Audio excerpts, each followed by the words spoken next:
things and what the coaching staff and what they said?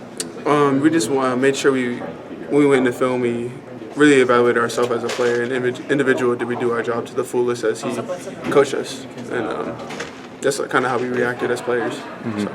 He talked about the second half adjustments, how you guys did more in terms of getting away from the stints and kind of just going straight up the gaps. How do you feel like that kind of changed things and what you brought pressure-wise? I think it just shut a lot more things down.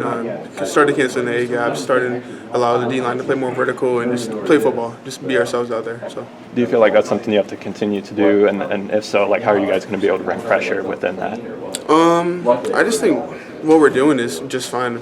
Just making sure that we just do our technique every play the correct way. I think that's just the biggest thing over anything. So. Montez had a lot of time, and Danny's talked about trying to get more pressure. Mm-hmm. What are the key things to that, do you think? I have to just push the pocket more and not just pitter-patter up on the line of scrimmage. And that's what I've been focused on really hard in this week's practice, and just making sure I just keep getting that push and just keep improving my skills. So you didn't think you did that well enough? No, I did not do that well enough. Just evaluating myself, just being honest. How does Cal's quarterback, DJ, compare with Montez in terms of his skill set and so forth? He likes to run a lot, and we have to make sure we keep him in the pocket and just do our job, collapse the pocket, make sure we don't let him get out and get on the run and start throwing stuff, start making stuff happen. So just keep pressure on him, make sure that he feels us there. So is he more of a running threat than Montez in your mind's eye, or about the same? I feel about the same, but he likes to run it. He has a lot more run tendencies than him. So.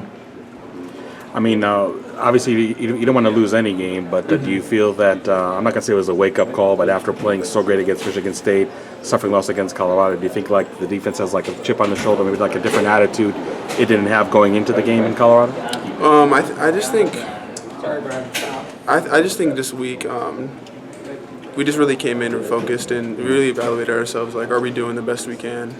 And not necessarily a chip, but just making sure we're doing our job right. I think that's kind of more of what we all came in with.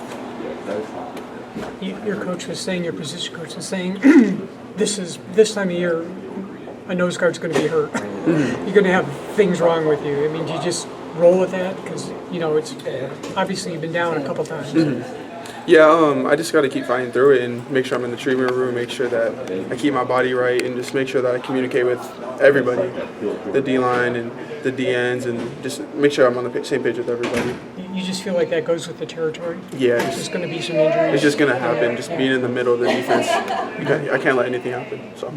Does this team have a confidence about playing on the road, DJ? Going back to last year, you've won 3 of your last 4 Pac-12 road games. Yeah, we have a lot of confidence. Just in ourselves, just the ability that all the off work we put in with in the weight room, and just communication in the film room that we put in. I think home or away we have confidence, the same amount of confidence. You guys play close games almost every single week. What do you think it's going to take to maybe get a little more separation in some of these games? Just getting after the passer and just myself and the whole D line and just secondary, just being all on the same page, and just the offense doing their thing, how they did last week, and just keeping everyone's head up. So whenever someone's down, just lift it up for them, and bring some energy to the table. Is it difficult week after week to be in 3 7-point games? I mean, 3 to 7-point games.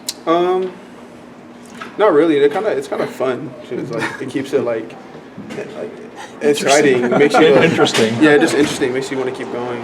Yeah. I wouldn't say it's like difficult. I think it's more like it just makes you want to not mess up. Makes you want to play perfect. Almost. But you wouldn't turn down a 14-point lead. I mean, I wouldn't turn down one though. So.